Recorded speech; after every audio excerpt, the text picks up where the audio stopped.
Today, April 1st, 2025, is Tuesday of the 4th week of Lent.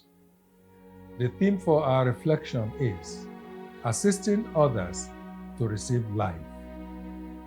My dear friends, the scripture passages for our reflection today use the imagery of water in communicating their message. In the passage from Ezekiel 47, 1-9 and 12, the prophet paints the picture of the water that flows from nowhere else but from the temple in Jerusalem. It flows from the threshold towards the east and brought life and abundance to everything it comes in contact with. The gospel passage from John chapter 5 verse 1-15 shows us that in fact Jesus is the real water that flows out of the temple and is the source of life that makes everything that comes in contact with him to thrive. The man in the gospel story had been in a serious health condition for 38 years without anyone to help him. When Jesus came in contact with the man, he knew he had been lying there for a long time, and so he said to him, "Do you want to be healed?" The man's response showed that he desperately wanted to be healed, but he had no one to assist him in bringing about this healing till now. This man's situation implied that for 38 years he had been overlooked or passed over by others. Everyone around him had their own problems to which they were busy seeking solutions, such that none of them cared enough about this man's condition for 38 years until Jesus came on the scene. Be assured, my dear friends, that Jesus, who cares about you where no one else seems to care, is there for you. Dear brothers, my dear sisters, the temptation to be so engrossed with our own personal issues that we do not pay attention to others who need help is very strong. Oftentimes, we are overwhelmed by the challenges of our own life that we find it difficult to see others.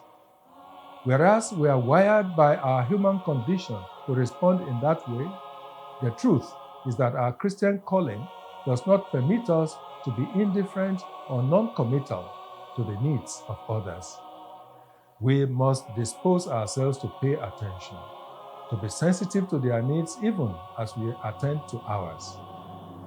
It does go round, doesn't it? If everyone were to have the same disposition, our own needs will also be in the view of others. Look at the Lord Jesus as he was on the pain of the cross on Calvary. His pain did not stop him from doing something about his mother, committing her to the care of the Apostle John. Behold your mother, behold your son. In the same way, his pain did not stop him from opening the door of heaven to the thief who was hanging beside him on the cross. Today, you will be with me in paradise. Christian charity, dear friends, is not meant to be practiced only when it is most convenient, but also when it costs us some effort and perhaps even some pain. In this season of Lent, let us pay attention to people who may be seeking to establish a relationship with Jesus. Those who desire to come in contact with the one who gives life, but cannot do it on their own. They need you, they need me. There are people who want to leave behind their sinful ways, but cannot do so on their own. They need you and I to assist them to come to Jesus, the living water. There are people out there on our streets, offices, and families who need us to assist them to quit their bad behavior and sinful ways, drugs, sexual immorality, alcoholism, corruption of all kinds, lying, and so on and so forth. While we must build our relationship with Jesus during this Lenten season, we must also help others who have the need to establish a relationship with Him. We cannot afford to be so focused on building a better relationship with Jesus that we neglect assisting others who are desperate to have a relationship with Him, but cannot do so on their own. May God grant us the grace not to overlook the pain of another simply because of our own pain. Amen. And may God Almighty bless you, the Father, the Son, and the Holy Spirit. Amen.